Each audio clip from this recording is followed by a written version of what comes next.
before the internet, you were who you are, you knew what you knew, and you knew there was a great deal that you didn't know. You had once known it, but forgotten it, or never learned it, but somebody somewhere knew it. And because we had this vast, dark companion, the unconscious, bad things keep jumping out of it. It was remarkable to me that throughout the Cold War period, a planet ruled by carnivorous monkeys, filled with ideological hatreds, under immense economic and social pressure, and yet nobody ever used atomic weapons except once, the two Japanese instances. And in a sense, they don't count because they didn't know what it was. They had to use it to see what it was. And once they saw what it was, remarkable restraint set in. I would never have guessed that we would have been capable. I mean, remember how deep the fear of the Soviet Union was. Remember that for 35 years, a thermonuclear strike was a possibility within a half an hour of any undue movement on the other side. And yet, somehow we got through that. So there is in the human animal an effort to awaken. You know, it was H.G. Wells who said history is a race between education and catastrophe. And you know, it is it's a white knuckle enterprise. You know, catastrophe edges inches ahead, education moves ahead. And again, if it were a level playing field, I'd be betting on catastrophe because I believe that nature favors the good, the true, and the beautiful. I've got all my money on education. I think we'll make it, but I think we have to scare ourselves to death in order to keep focused. You know, we're primates, and we don't really dig in and get rolling until we're painted into a corner. Yeah, Mel. I guess the answer is you have to somehow make it your friend. You have to make it your friend. There are ways to do that. Actually, I made a little list. You played right into my hands. The first and probably oldest friend, older even than psychedelics, is dreams. Dreams are hugely important. I was in Australia in February, and I did a lot of reading up before I went down. The Aboriginals of Australia have been at the cultural enterprise for a long, long time, along a different path than the rest of us. I mean, I've spent time with Amazon tribes and with people in Central Asia, and yes, they're funky, and yes, they're different, but these Australian Aboriginals are on to something quite other. Many people barely open their eyes. People sit silently. People don't talk. This again relates to what we said about language. In Australia, among these people, you get the feeling that they don't talk because they're not sure it's here to stay. If an Aboriginal wants to communicate something to you, they would far rather walk with you a half mile into the bush and point at it than to simply describe it back at camp. So the dream time and the Jungian unconscious and the unconscious made conscious by the internet begin to sound like the same things. I previously didn't have much interest in the Australian Aboriginals because I was slightly irritated by reliance on psychedelics. And so it was like, what am I supposed to do with these people? They're clearly very loaded and very far out, and how do they do that without drugs? It was paradigm agonizing to me. Well, it turns out that they just are better at keeping secrets than the people in the Amazon. There's a revolution breaking over ethnobotany. We have been saying for decades that South America was the most hallucinogen-rich ecology on the planet, and why was that, and wasn't it fascinating, and so forth and so on. In the next 18 months, some Australian ethnobotanists and trippers are going to publish data that shows that the Australian Aboriginal worldview is entirely running on DMT. These acacias, this gum tree ecology that stretches from Queensland down to the south coast, is replete with DMT. It's simply that the Aboriginal culture is even more secretive than other Aboriginal cultures in other parts of the world. And only very, very slowly is this information being let out. So dreams are one of the great friends of the imagination. Yeah, that's what I'm saying, basically. There'll be more. It's not for me to take the thunder. Very good people have hundreds and hundreds of pages about to be published, and they've got the data and they've done the analysis. Yeah. What do you think your point that you were attacking? Well, I pretty much take the position that there may be people who can do it on the natch, but there's no technique.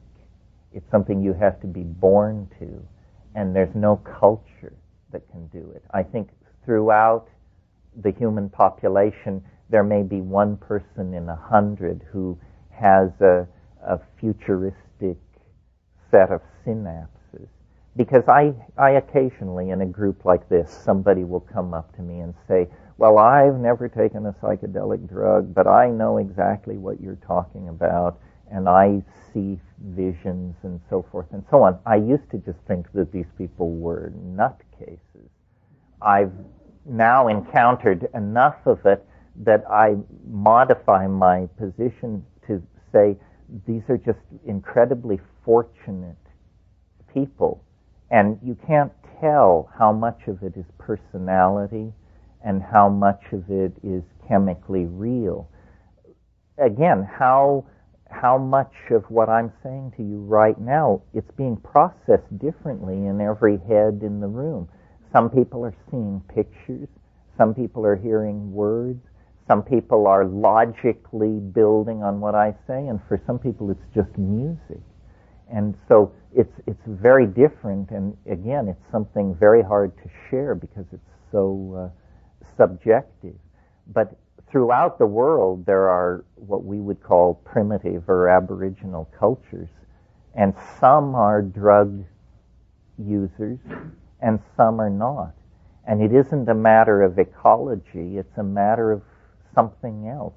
In eastern Ecuador, you have tribes that are just totally druggy, and across the river, people who never touch anything, living basically what appear to the unschooled observer, two cultural systems not that different from each other. So, it's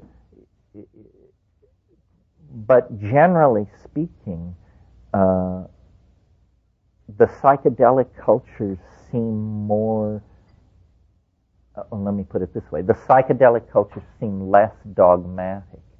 Shamanism comes in two flavors, at least two.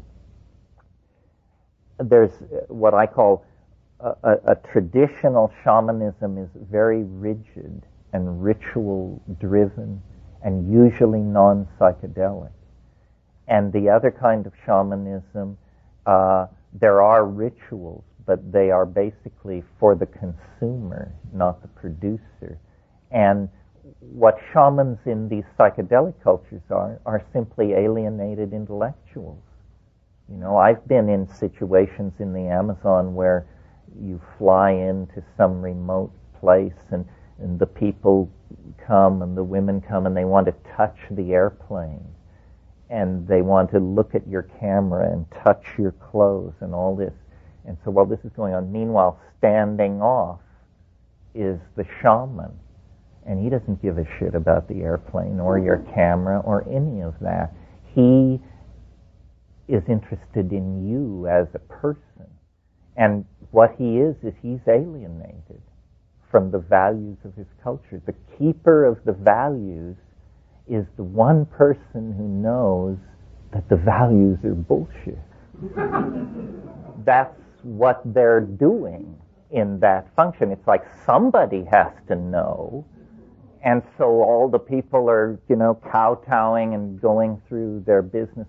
But the shaman at the top realizes, my God, we stare out onto an abyss. We do not know. And they're like scientists. I mean, they are scientists, essentially. Yeah. Well, this is an interesting question. There's a hard and soft answer. It depends on whether you think the need to commodify is so basic to human beings that it can't be removed. If that's true, then the internet still holds out a certain amount of hope.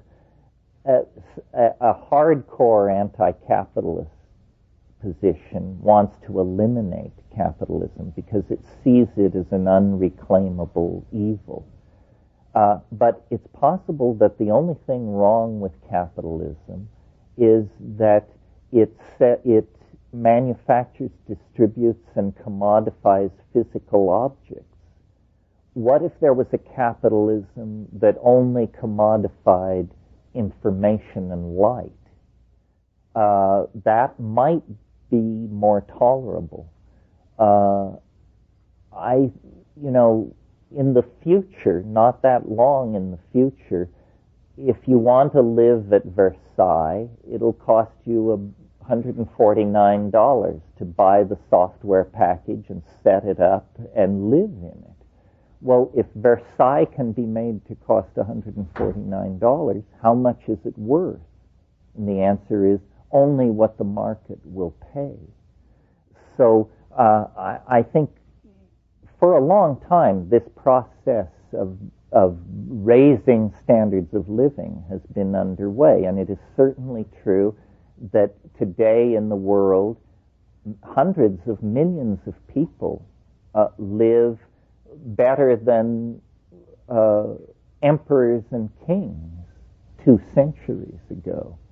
So I think the important thing, well, before we totally dismiss capitalism, we should see if it can operate in a virtual informational environment less destructively.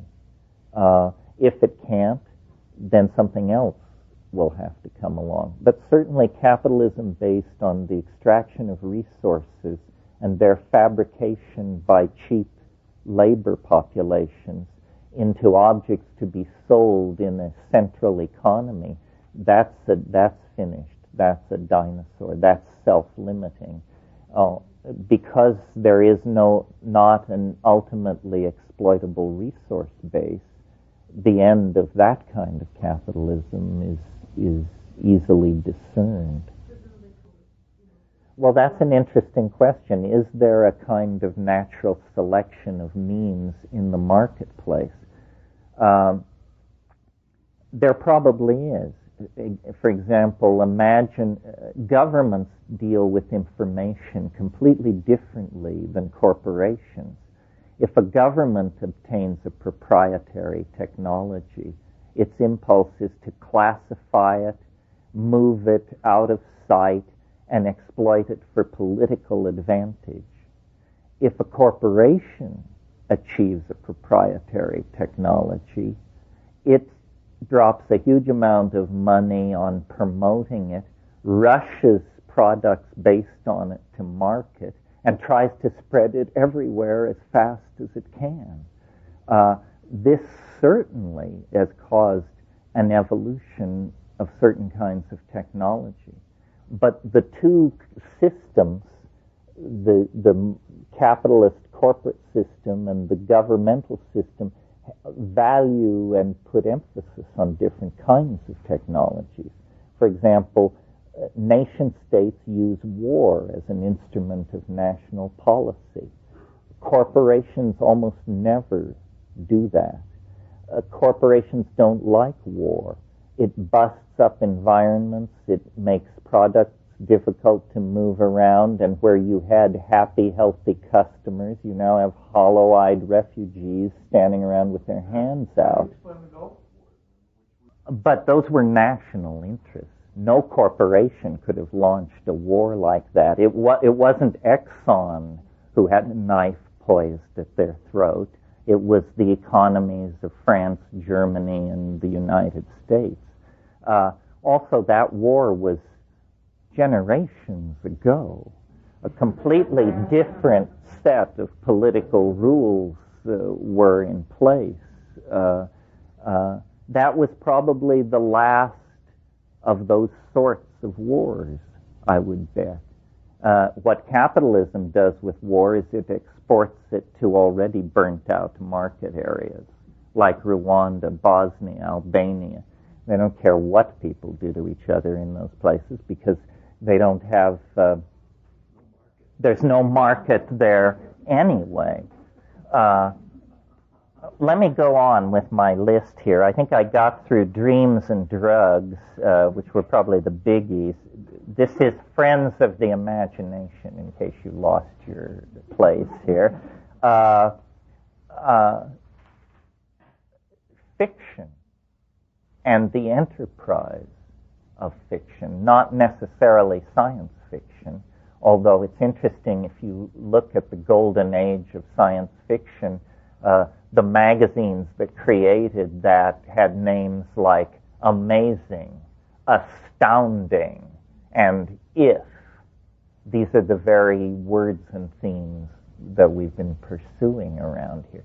But fiction is, until we get virtual reality up and running in the hands of a master, the best way we have of showing each other the contents of our own head. Any of you who have made your way through the Remembrance of Things Past, Proust's enormous novel about fin de siècle life in Paris, there are thoughts uttered there that are so fragile and delicate that when you read it, you think you were the only person who ever thought this, and you never bothered to mention it to anybody because it seems so ineffable, and yet Proust has gotten it down on the page. So it shows you what human beings are.